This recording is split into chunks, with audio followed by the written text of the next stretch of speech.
If you've ever thought of starting your own pro wrestling training school, I've got 7 essentials, 7 steps you cannot afford to skip. And they're coming up next on Till We Make It.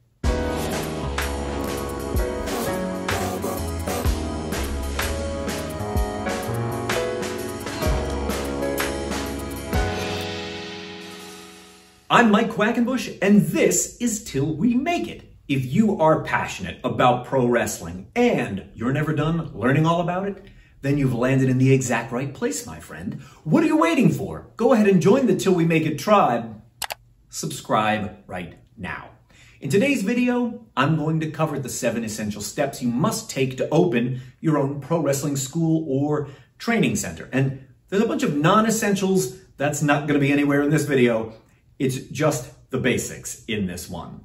And I want to dedicate today's video to a friend of mine who has left us far too soon. Lovebug, this one is for you. When my business partner, Tom Carter, and I were starting the Wrestle Factory some 20 plus years ago, we would have never been ready to open our doors if it weren't for the tireless effort of 3 wrestlers who had our backs every step of the way. Lovebug, Martial Law, and Blind Rage, you guys made it possible. And today's video is dedicated to my brother in the squared circle, Lovebug, who is no longer with us. I miss you, and I love you, buddy.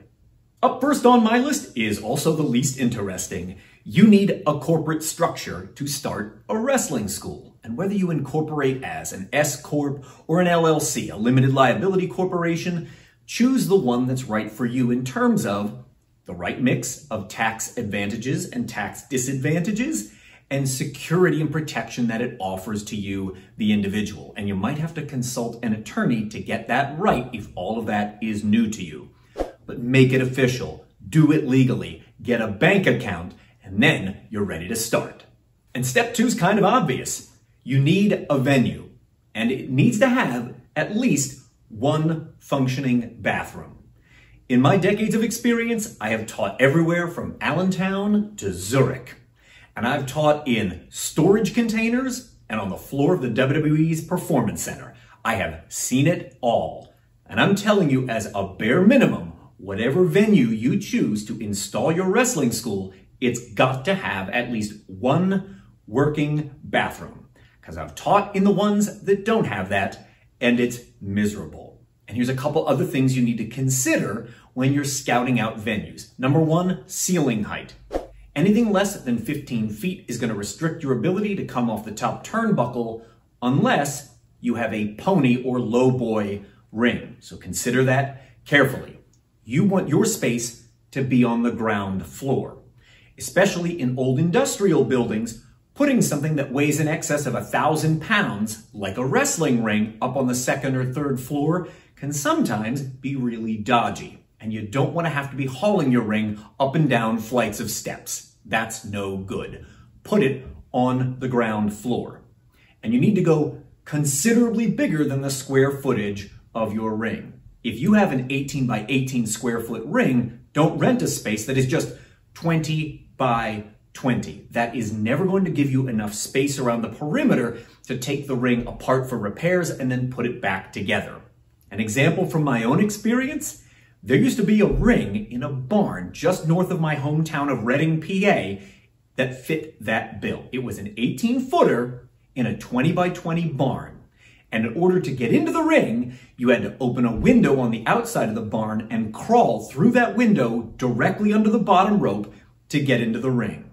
And when it had to be disassembled, every single piece came out through that same window. And it was a nightmare. This next one can get tricky, so listen carefully. You must scrutinize the lease for the venue you are renting.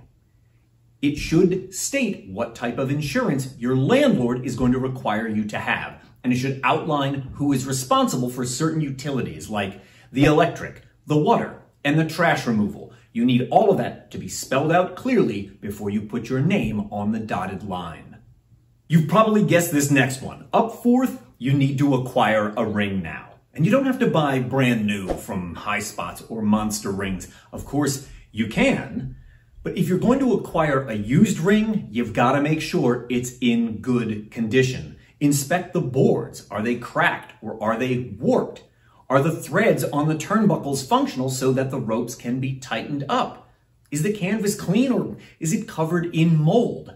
You've got to make sure your ring is in good working condition before you hand over that money. Step number 5, if you're not handling the training duties personally, you're going to have to acquire a coach. And you don't need multiple coaches when you're starting out, but you are going to need at least one. And whoever it is that you decide to hire, they need to have rock solid fundamentals, and they need to be good at teaching those fundamentals to others. There are lots of great wrestlers out there who are terrible teachers. They can't impart their knowledge to others. So do your diligence before hiring anyone. And remember that nothing will kill the momentum of your school faster than if you are pumping out wrestlers with lousy fundamentals. The moment you get that reputation, you will never shake it. And closely related to that one, let's call this one step 5A, will be the schedule of classes. You can't offer just one class. That's not going to work for everybody. You have to address the specific training needs of beginners, of intermediates, of veterans. And yes, there's some benefit to mixing those people together from time to time, but not all of the time. Being constantly stuck with the day one beginners will frustrate the experienced players because they never get to focus on those more advanced concepts. So consider carefully the schedule of classes you want to offer when you open. 6th on my list, you're going to have to figure out what pricing works for you. Take a look at what you're going to be putting out in terms of monthly rent, in terms of pay to your coach or coaches. What is your overhead to operate this wrestling training center month to month? And then price your classes accordingly based on how much you're able to offer. You have to know all of this before we get to step number 7. And now that you've done all this work, it's time to go live with your internet presence and launch your website. Or at the very least, some social media channels that will help people to find you. But I recommend having a fairly robust website that makes it clear what your training schedule is, who your coaches are, and what your prices are.